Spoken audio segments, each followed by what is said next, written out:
Hi, I'm Jessie Walters with Charles Rutenberg. Welcome today. We're going to talk about questions and answers that people had.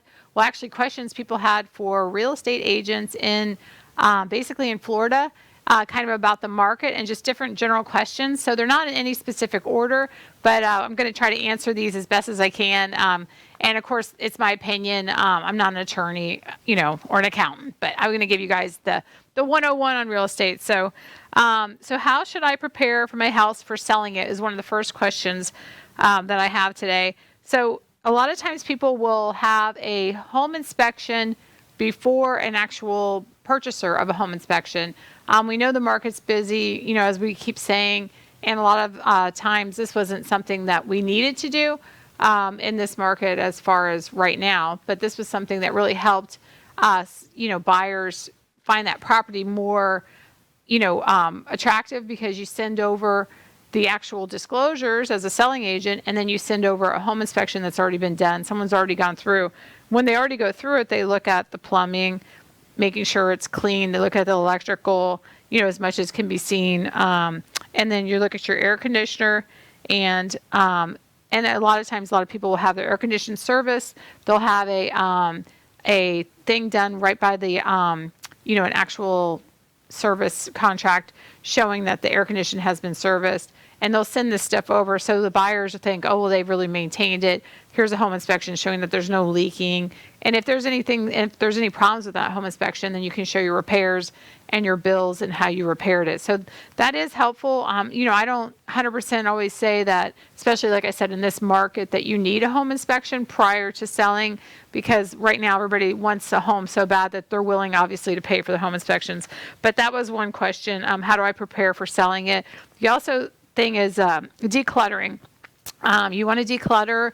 If you have that picture wall with different picture frames, with all your different family members, you want to take that wall down. So when people come into your home, they can visualize it being their home. So if you have pictures up of you and your spouse, or you and your dog, or you and your family members, they'll see you in the house, and they'll automatically, think, oh, they live here. What kind of people are they? Am I the same type of person? But if you take down your personal pictures and any type of personal mementos, they can then see themselves living in your house.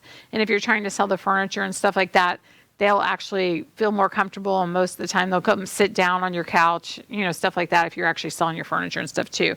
So if you declutter, decluttering also means for me is taking down the extra curtain. If you have curtains and they're like the lace curtains and stuff like that, and you have like the country look, modern's very in right now. A lot of times I suggest people to take down even the lace curtains, if there's blinds up, and just make it more plain. If you have wallpaper, obviously you're not going to go rip down all your wallpaper right now, but that's one of the things that right now people aren't it's not the most popular thing to have is, flowered wallpapers and stuff like that. So if there is a way to get it down, it's only a small piece of wallpaper, or to paint over it, or to make some type of improvement on that wallpaper, that's another thing. But the main thing is decluttering. If you're moving, you have to put your stuff somewhere. So we always say, if you pack it up, just put it in one central place. So if so that way the rest of the rooms look clear. You want to pack it up, put it into the garage area. Keep it, label your the packaging. So when you get to your destination, your next home, what's in there, but you also want it to look neat as people are walking through, which always isn't a sure 100% thing. When you're packing, it can get a little rough. So, people understand that. So, but again, decluttering. So you wanted to be able to walk through. You don't want an episode of Hoarders where you've got just boxes and boxes and people are trying to see past it, to see the walls and stuff like that. A lot of times the home inspectors, when you have a buyer, do come in, and if they can't access everything, the buyers will get upset and stuff.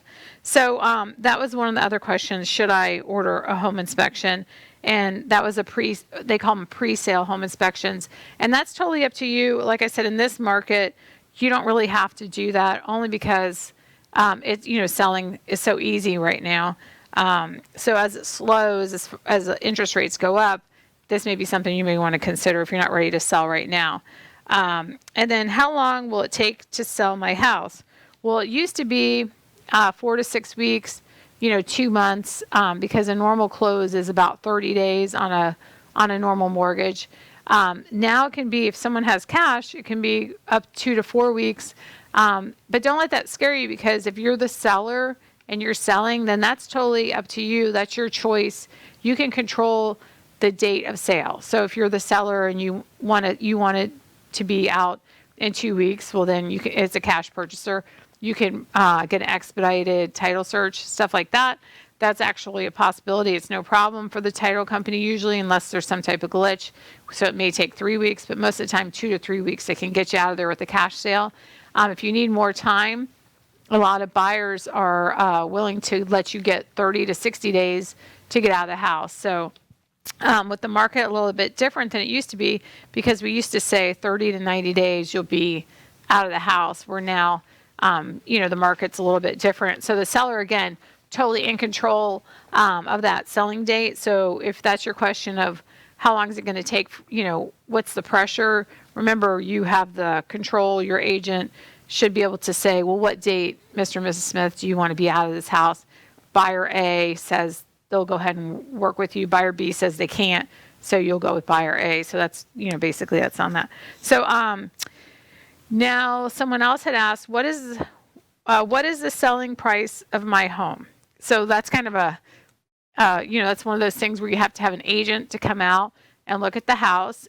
Just because the people across the street got, 500,000, yours is a little bit smaller, or yours doesn't have a pool. These factors they'll take off, and then they'll add in as far as they'll try to find the best home to match, 3 of them, sold homes in your area to match up to get that selling price. So you're going to go to the closest square footage. You want to go to the closest age and condition of your home. If your house has a 2-car garage, they're going to match your house with a 2-car garage. If they got 550 because they have a 3-car garage, then they're going to look for a 2-car garage to match yours, as far as, they're going to get the closest year, square footage, and car garages, how many car garages, and then pool, and then the lot size. They're going to try to match that all up. Then when they find these 3, especially if you're in a subdivision, it's a lot easier, because not that they're all cookie cutter, but you can get that base square foot price a little easier than you can if you're like rural, and there's acreage and stuff like that. But basically, on those cookie cutter or subdivision homes, you get that base square foot price, and then you're going to look at the roof. Does mine have a new roof? Yes. Does yours, you got this much square footage? Yes. Do they have a new AC? Yes. Mine doesn't have a new AC, so you'll subtract. So they'll go through all this back and forth, and that's how they'll get your valuation. So it's not something as a homeowner that you can figure out. A lot of times homeowners, I always say, because it's mine, it's worth more, and because it's yours, it's worth less. So as a buyer, I always say, well, yours is worth less because it's not mine yet, but as soon as it's mine, it'll be worth more. So that's kind of how it's just an automatic way people think.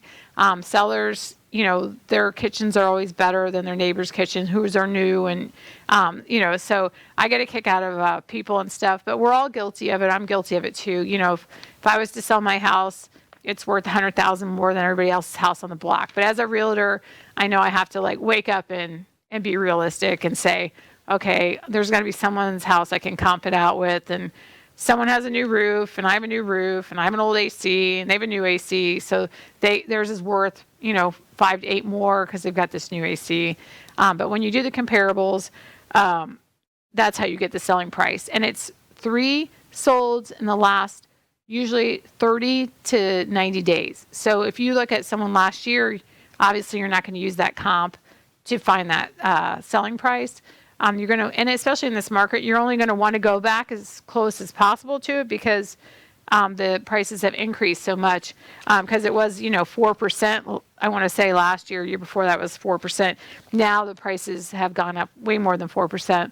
So you want to get that 3 solds in the last 30 days would be perfect. If someone has the same square foot house as you, if it's, say, a Lennar, some of those are cookie cutter, 2,100 square foot, pool, roof, AC, then you can say this house sold for $150 a square foot, 150 times 2,000, you're 2,100 square foot, that's your price. But I mean, I'm probably speaking Chinese to you guys right now, but that's kind of how we do it. But it's 3 solds. The last 30 days is perfect. If you have a 2010 home, you're not going to look at a 2021 home and compare it to it. You're going to look at 2010, 11, 12, or 2008, 9, 10. You're going to stay in that comparable range by a couple of years. Not, you can't compare a brand new car off the lot to a car that's 10 years old. So think of it like in that way too. You're going to look at the most comparable, and then when the house comes out, the appraiser comes out, that's exactly what they're going to do too. They're going to look at the last 30 days, the age, the condition, who's got a new kitchen, who's got new AC, roof, and they're going to add on or subtract off. So there's multiple factors depending on where your house is located, stuff like that. But that's kind of like the 101 on what should the selling price of my home be. Is there any reason my home's assessed value is different compared to the market value? So this person is asking about the public tax assessor's office. A lot of times people will go on there and say, especially buyers will say, well, the tax assessed is only $325 and they're asking $400. Well, tax assessed value is the county's value. A lot of times the tax assessed value has a homestead exemption coming off of it too. So you're not, the best thing to do is not look at the tax assessed value. If you buy something for tax assessed value, then I always say you've got a pretty good deal on it because it's usually lower than the actual market value, especially today. So you don't want to you don't want to say, well, my tax assessed value is $250. I'm going to sell it for $250. And as a buyer, you don't want to go and turn into a professional saying that the tax assessed is only $250. Why would I pay $325?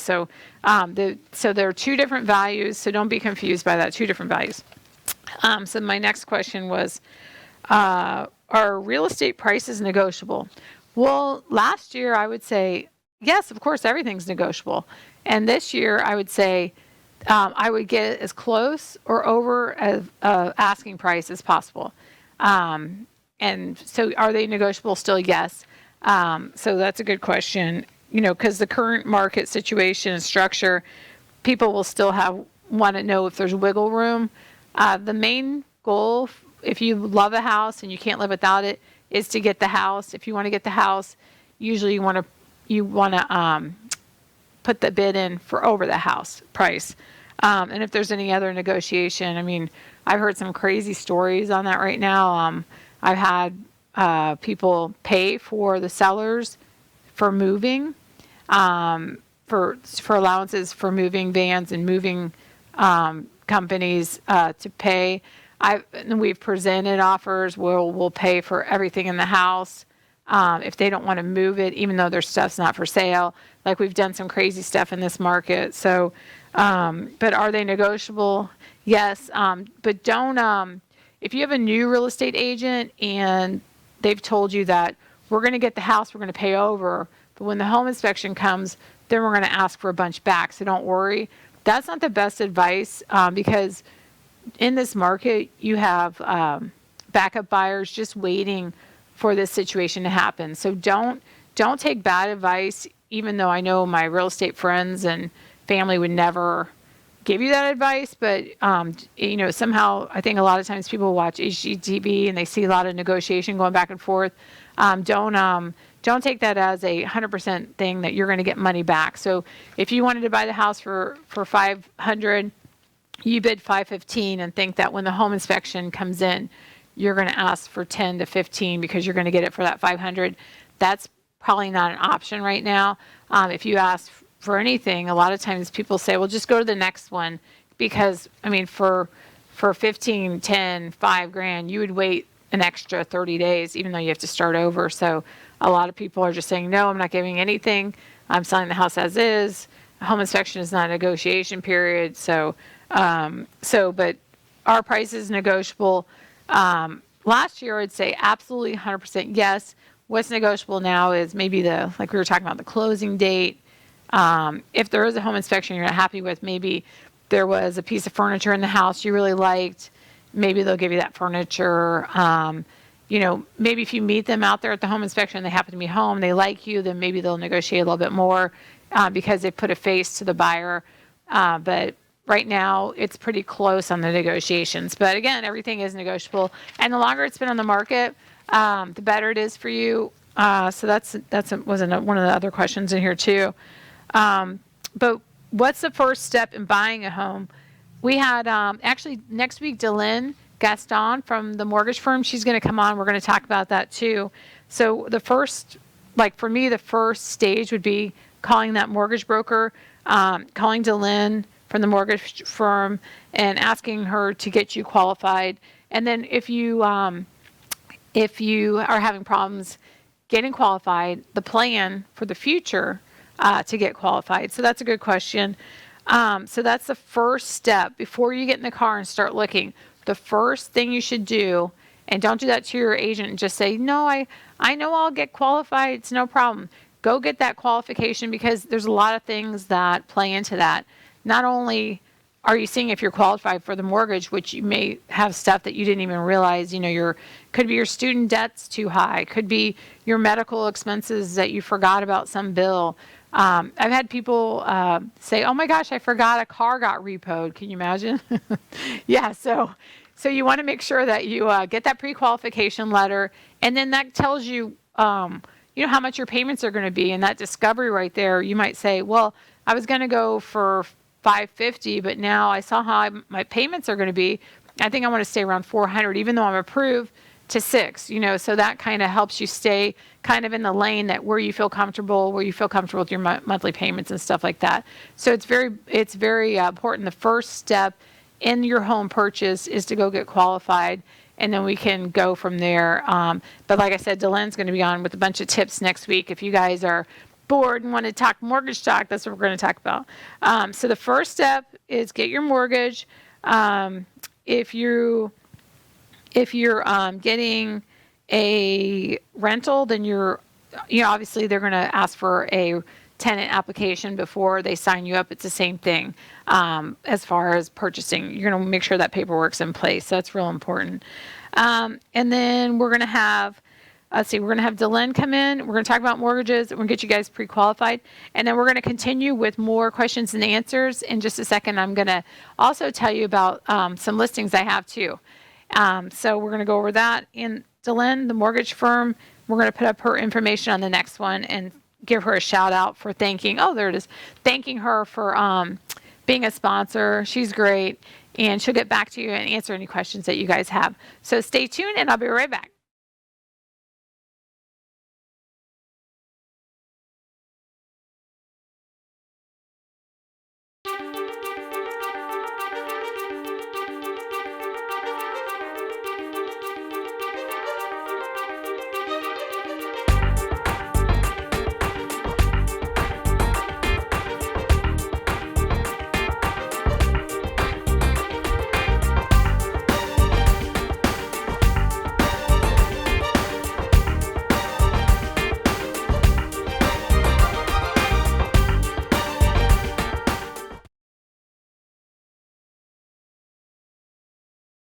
Hi, I'm Jessie Walters from Charles Rutenberg.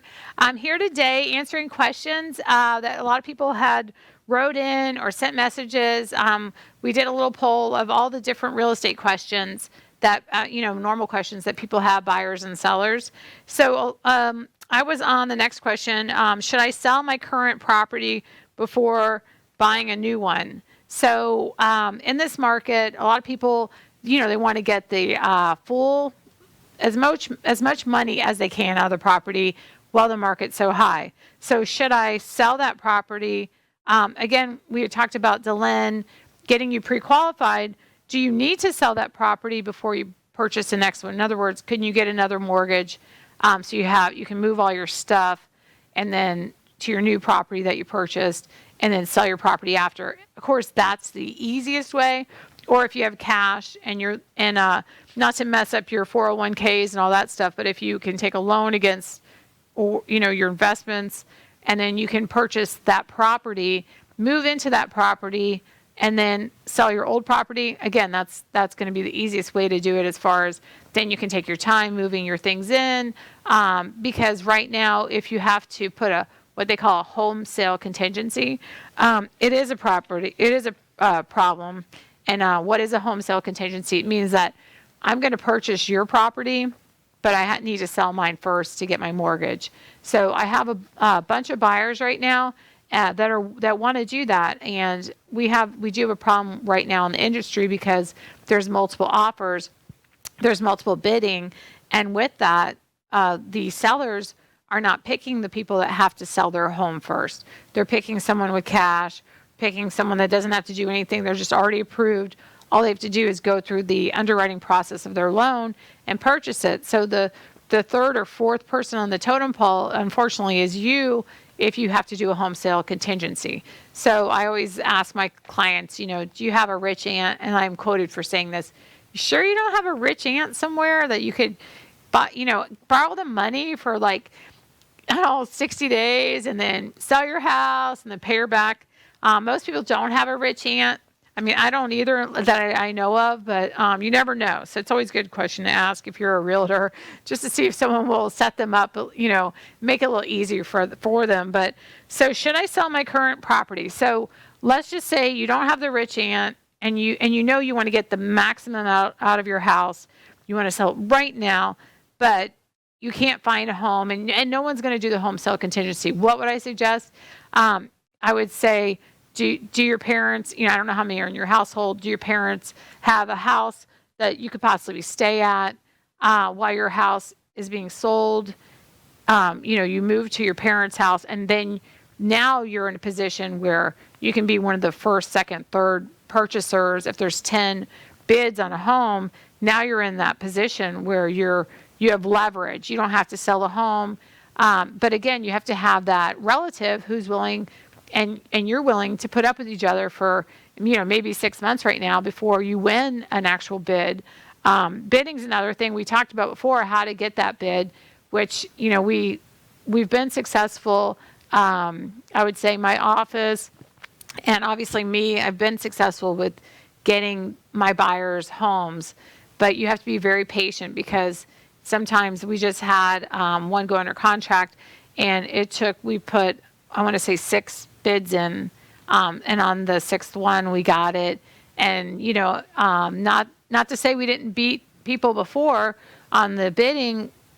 Not to say that, when I called up and I said, did we not win the bid? Oh yeah, you won the bid, but there was something that they didn't like in the contract, as far as the other purchaser bid less, but they had half cash. So stuff like that's still going to beat you out. But if you're selling your house and now you have a bunch of cash leverage, that could be you. Of course, you're living with a family member, or maybe you have a family member that has a rental house that is for vacations, and you stay there for a couple months till you can get, and then you're in a leveraged position. So that's what a house sale contingency basically is. It means that you have to sell your house to purchase their home. And so a lot of them right now, it's tricky. A lot of sellers don't like that home sale contingency. So then someone else had asked, about inspections? What type of inspection should I buy when I purchase a home? Is there local codes I can check? So your home inspectors are licensed and insured. I mean, I know it sounds funny, but that wasn't always a thing. There wasn't always a home inspector's license. So now that there is a home inspector's license and there's continuing education, these home inspectors go out. They've took classes. They know how to check. They're gonna go through. So if you're looking at a house, take this in too. If you're looking at a house that's 1978, they're gonna be looking at something where they're checking for things to be up to code. So there may be electrical plugs in the kitchen, GFCIs that don't trigger when water's hit. Now in 1978, 1980, that wasn't the code then to have these GFCIs in the water areas. So this home inspector is going to go in and he's going to say, no, these should be changed out. I mean, is it an electrical problem? Not so much. Was it built to code? Yes. But when your home inspector, who has up-to-date codes goes through, he's going to note that you should change these out. And your house is not going to blow up, but it's something that you're going to want to do eventually. Or you can ask the seller, can you do them? They're not real expensive, but that's one of the, I would say the main thing. And people do get freaked out by it, but they're about $20 a piece. And then if you have a licensed electrician, if you have about 4 of them, you're looking at probably like $150 for them to come out, put them in, maybe $250, depending on how busy they are and stuff. So, but should I get a home inspection? Should I get a termite inspection? And what are the other inspections? Okay, so should you get a home inspection? They always say, and we have the thing at my work, at Charles Rutenberg that says, for your protection, get a home inspection. So we do suggest you to get a home inspection. If you're down to your last penny, and the seller has a home inspection you can look at, well, that would be helpful and save you some money. That'd be great. But most of the time, that's not how it is. Home inspection, say your house is 2,000 square foot, has a pool, you're going to be looking at probably around $500 for your home inspection with your inspections for your insurance too, because you're going to need a 4-point, and you're going to need a wind mitigation depending on the year of the home. So you're going to need these inspections for your insurance. So definitely, if you say you have no money left, you only have exactly the money to purchase this home, and with your down payment, and you're really tight on money, you didn't realize some unforeseen problems, you have to at least get the insurance inspections. So there's no law that says you have to get a home inspection, but there is your insurance company is going to ask for the inspections to show the roof's okay, electrical panel's okay, and they're going to go in and they're going to charge you about $150 to do these inspections for you. So either way, definitely insurance. Home inspection, yes, I always suggest them. Can't make you get them. You own the home inspection. You do not have to take, because this is another thing, totally off this, but you don't have to take that home inspection and send it to your insurance company. You don't have to take that home inspection and send it to your mortgage company. You own this home inspection. It's for you. If you decide not to purchase this home, they're not going to buy it back. It's in your name. No one else is going to look at it. It's your home inspection. So you own that. Should I order a termite inspection? If you have a VA loan, you are going to be required most of the time to get a termite inspection. Termite inspections are about $120, depending on the square footage of the home and the area that you live in. Most of the time, they're between, I say, $100 to $150. $120 is the average for a termite inspection. They're going to go around and they're going to check for termites, and they're going to check for moisture damage. This is not 100% saying that there are none, but they're going to check, and they're professionals. Termite inspectors are going to check. If they find any evidence of termites, they're going to suggest a treatment plan for you. If they find any evidence of mold, any water problems, they're going to tell you, how bad it is, stuff like that. But again, you can ask the seller if there is, say they do find termites, if they would pay for termite treatment, split a termite treatment with you, or if they've had previous termite problems, if they have a plan there and it's being serviced and stuff like that. Most of the time, the termite information is in the electrical panel when you go into a home. So if you're looking at a home and it's, say, 1980, wood frame, open up the electrical panel and you can usually see a sticker in there if it's being serviced or if they've had treatment. So do I have to order a termite inspection?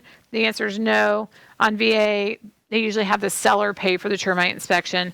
The seller doesn't pay the money out right then. The seller pays the money at the closing. So that's usually about $120. But a lot of times the seller will go like, why do I have to pay for the termite inspection? I don't think we really know why you have to pay for it, but the VA makes you pay for it. So they don't want to see the buyer paying for it. But okay. So, and then also, do I have to get a septic inspection?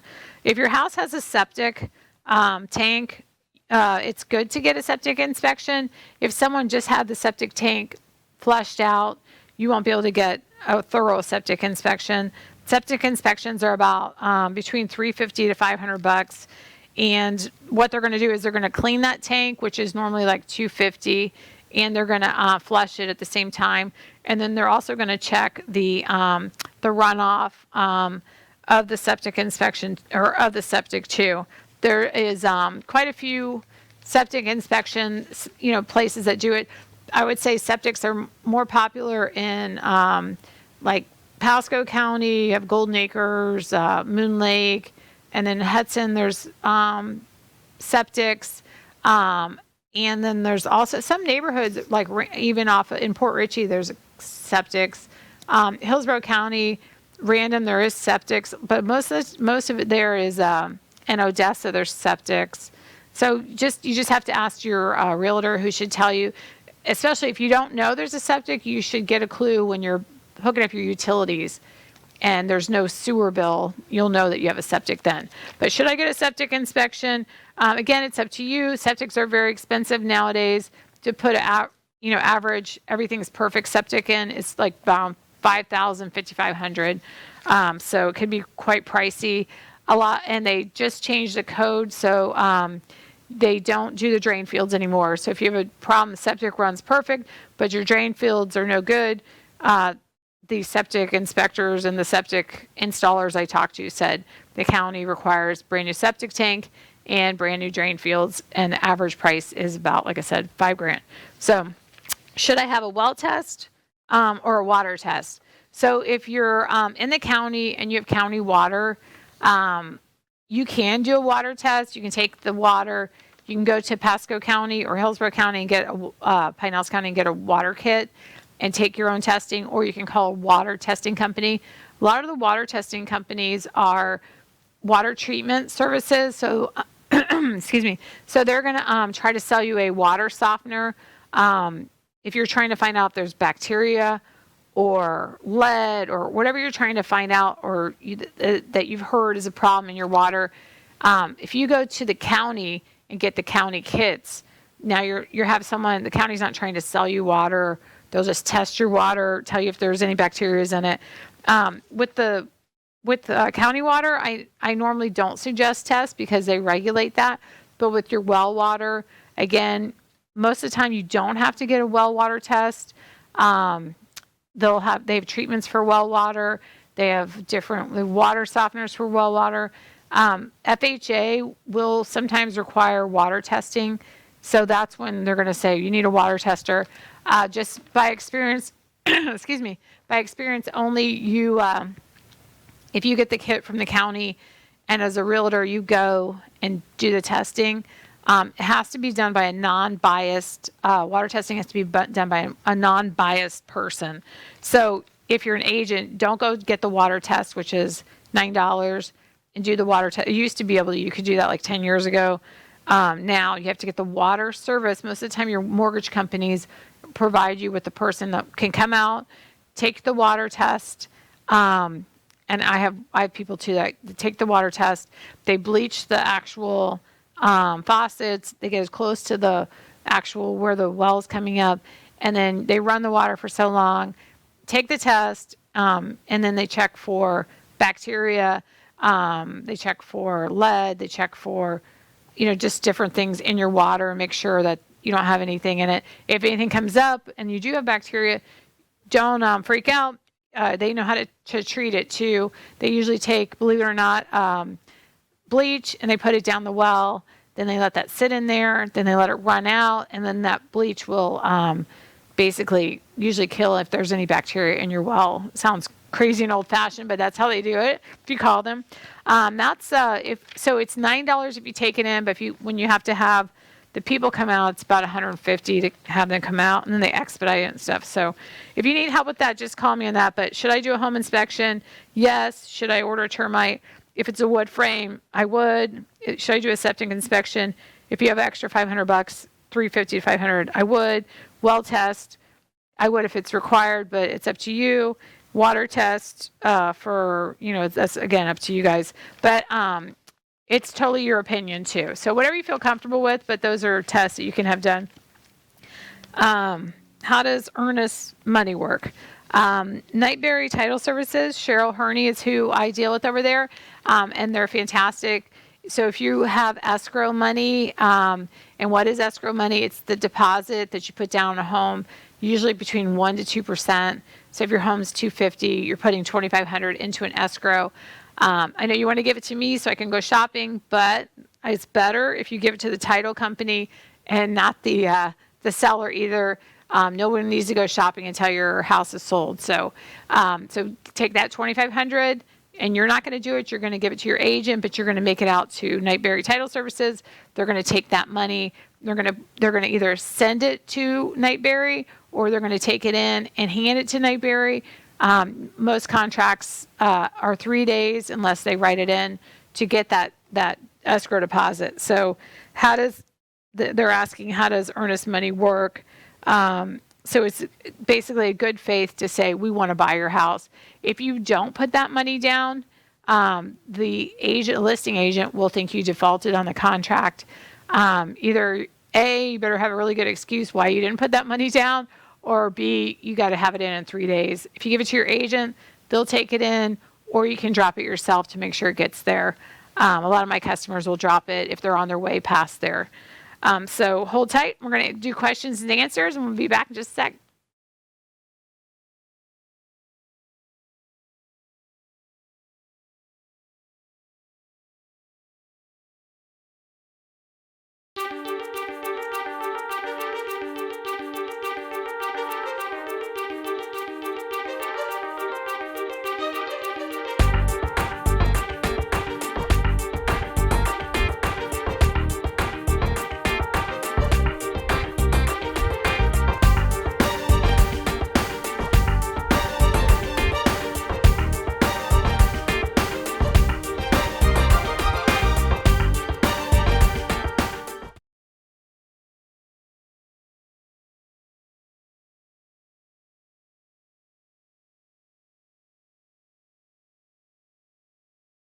Hi, welcome back. I'm Jessie Walters with Charles Rutenberg. So we're doing questions and answers today. I hope you guys are getting some answers to some of the questions that you had. So we were just talking about earnest money. What is earnest money? Why do I have to put it down? Are they going to keep my earnest money? That was one of the other questions in here. Can they keep my earnest money? They can keep your earnest money if you change your mind. So I did have a buyer in Land O'Lakes, and we were going to close on the Friday, and the buyer said, I'm going to New York. I'm going shopping. I can't make it Friday. I'll be out of town. So obviously the contracts were all for Friday. Is that enough to keep the deposit? If you're a seller and you understand that things come up, it's kind of a crazy thing that I just want to go shopping. It probably is not a good excuse not to go to the closing, but does it happen? And it is crazy, but yes. So we scheduled the closing to Monday, and then the buyer says, you know what? I changed my mind. If you change your mind and you put a couple $1,000s down, that is not a significant excuse for your contract. You can't change your mind and expect to get your deposit back. If your loan defaults and you can't get approval, then you can get your deposit back. If the house burns down, then you can get your deposit back. If there's certain things that happen. Sometimes I've had people have a heart attack on the way to closing and actually pass away, and their family gets a deposit back. Things that are out. Sellers understand that things that are out of control. In 16 years, I've had people walk through and say, the one light didn't work. I'm afraid the whole electrical in the whole house. So we've had to go back out and extend the closing, show them that the lights work, and then they just get cold feet and they say, you know what, we don't want the house. Then you don't get your deposit back. But that's what Nightberry is for, to make sure your escrow deposit is safe, to make sure that no one is going out shopping with your deposit. So would you get it back? Yeah. Well, how much is it? Between 1 to 2%. How many houses should I view before purchasing the one? So right now, I think because there's such a frenzy, the first one people see will say, usually they say, nah, I don't know, let me shop around. And then they realize the way the market is right now. Now, this video is in 2021. If we're in 2024, market may have totally changed, and you say, go look at 5 and then think about it the weekend and then come back on Monday and we'll pick one of them. That was, I want to say, so 2019. That was like so 2018. But right now, 2021, if you kind of like the house, but you're not sure, you've only looked at 2, the one you like the best, start thinking about that one within 3 days, because 3 days is usually the bids have to be done by. So try to see as many houses as you can in those 3 days. And if you're thinking about writing them up, let the agent know, write me up on that one. Tell the agent to call the listing seller's agent and say that this offer is coming through, so they wait for you. So used to be, I've had people look at, 60 homes over 6 months. And then, some of them are still like back and forth on the market after 60 days and that house is still there. So that's something that basically there's no number. And I know that you don't want to be forced into purchasing a home. And if this market's not right for you, then wait till next year. Wait until the interest rates start going up a little bit, even though you'll pay a little more in the long run. There might be more inventory then if you're not into the bidding wars. Because I know I have a couple customers who, as soon as they hear there's bids and they're picking the highest, they just say, forget it. We don't want to get involved in this. And it's not that they're old school. It's just that you don't want to be pressured into purchasing right now, and it's totally understandable. So there's no rule to how many houses you should look at. You don't want to turn into professional where you feel like you could buy and sell real estate by the time it's over because you're so knowledgeable. If you're at that point, you should probably buy one before your realtor wants to kill you. But otherwise, there's no number. And most realtors, if you've been in, I've been doing this for, I guess I have to change, I think it's 16 years now. But I've been doing this so long that if I always say, if you don't find one this year, don't worry. Next year I'll be selling, and the year after that I'll be selling too, unless I hit the lottery, and then we'll be doing a different show, how to spend lottery proceedings. But what happens if I decide to back out of a house buying? Well, that's what I was just kind of going through. You basically, lose your deposit. So you're going to forfeit.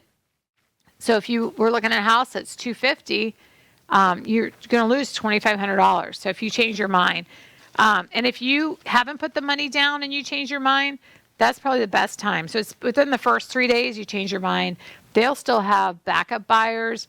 No one will have their feelings hurt as bad as if you wait a full 30 days and change your mind. And you can also get sued for damages too. So most people don't take the time to do that, especially with this market, but you'll definitely lose your deposit then. So there was questions and answers for agents that people had, and they wanted to know if the agent would be insulted if you ask, have you sold houses in this price range? So if you're looking at $1 million house and this person has only been selling for 6 months, is that an insult to ask the agent if they know basically what they're looking at? Like if they're selling a house that's $1 million or $800,000 and they've only sold 3 houses and they were all like 200.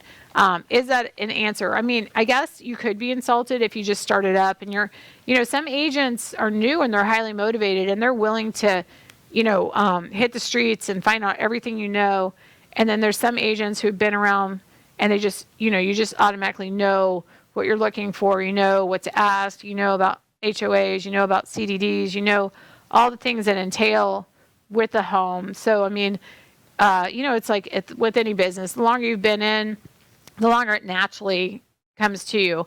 Not to say that agents that are new don't know what they're doing, but that is a question. Have you sold? So basically they're asking, are you full-time or are you a part-time agent? Have you sold a house that's around $1 million?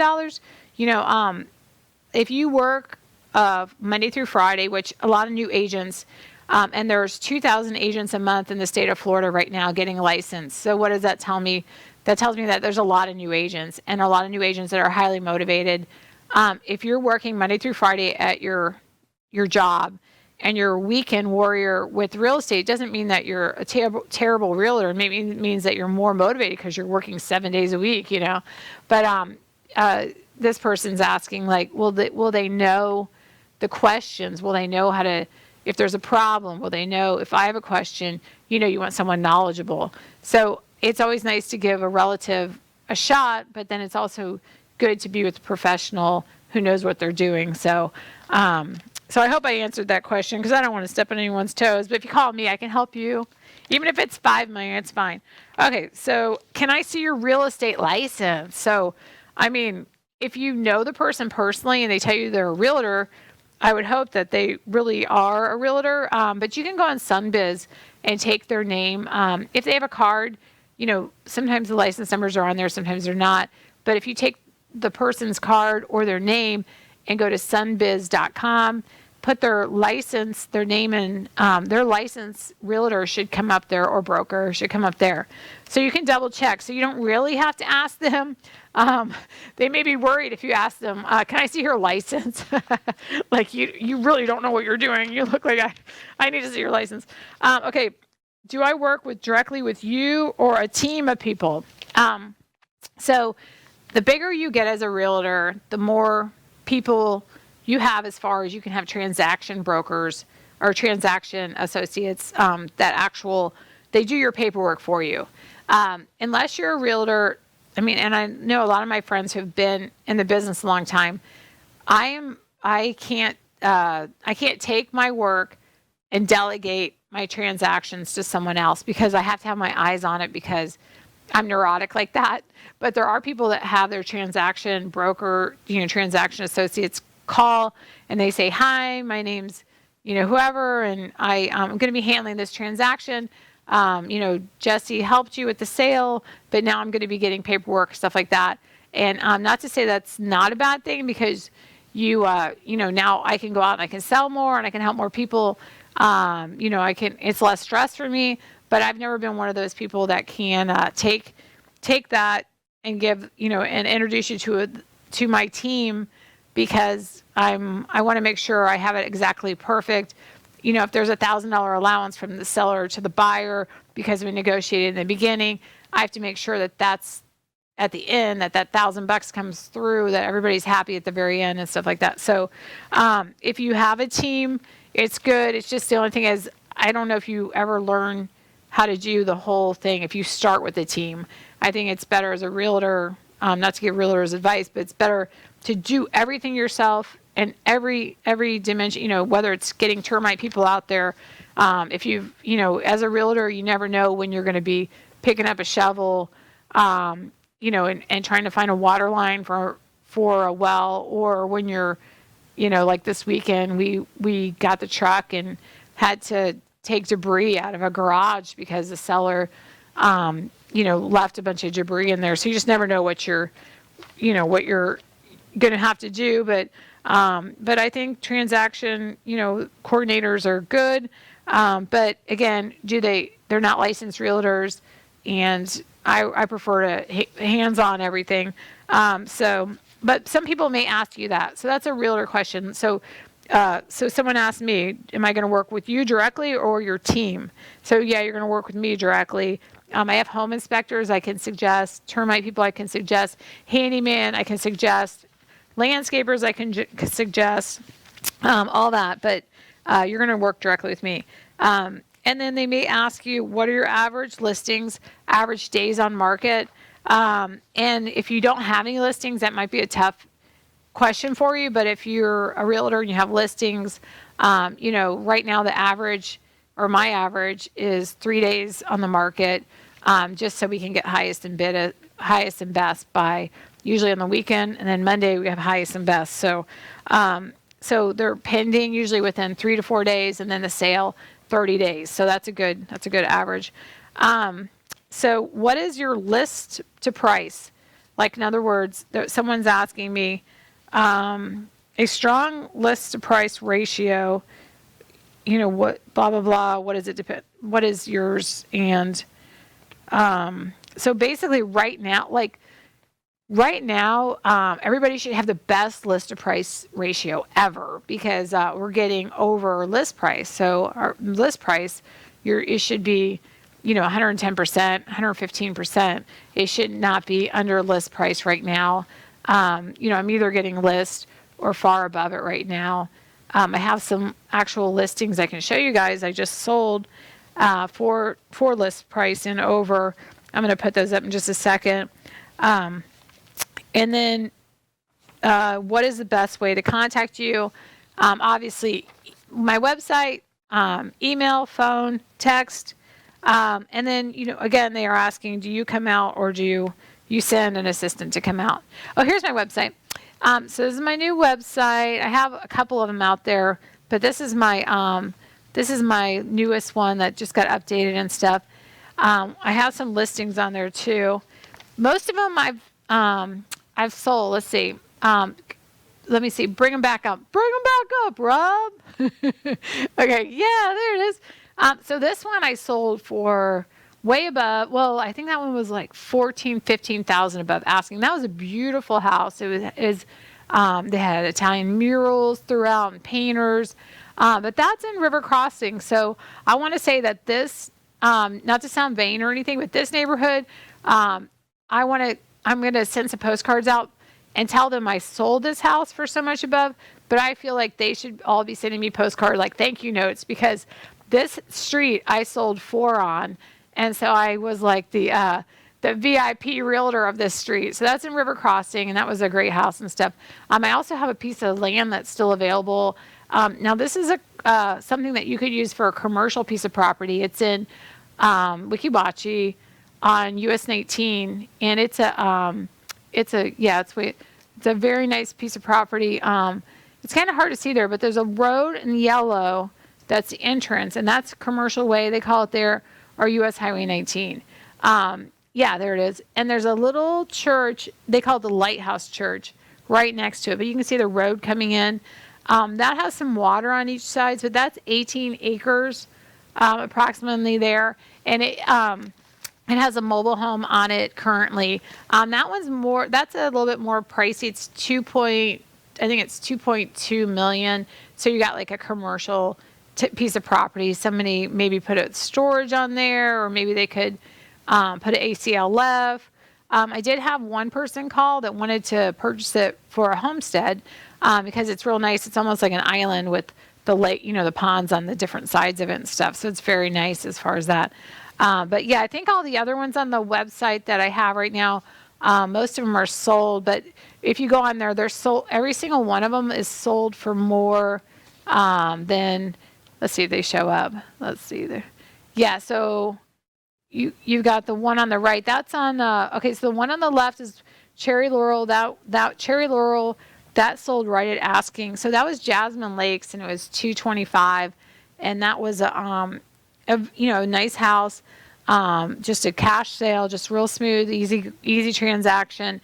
Then we have Buncombe, 55 and over. That one sold, and then the one on Fall River, that one sold for.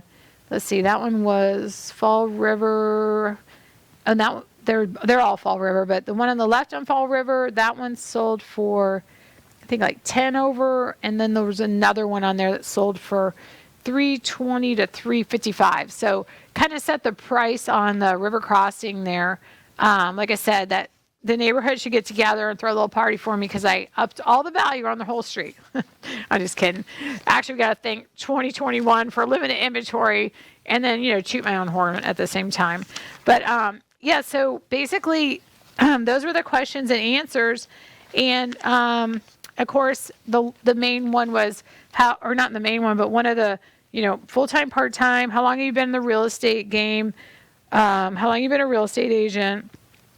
How many sold houses have you sold in this price range? How long have you been on the market? How long do they stay on the market? And then when do you see the prices coming up again, or prices going down again, then the real estate becoming normal again? Well, if you compare this market to California, this is how it always is in California. So we can kind of hope that it doesn't last here in the Florida market, but we don't know. If interest rates go up, we know that controls our industry a lot. and we'll see home sales slow down. But we just pray for, sales, and we pray for the economy to stay good, and that's all we can do at this point. So everybody join me next week, and special thanks to Nightberry Title Services and DeLynn at the mortgage firm. Thanks, you guys. Have a great day.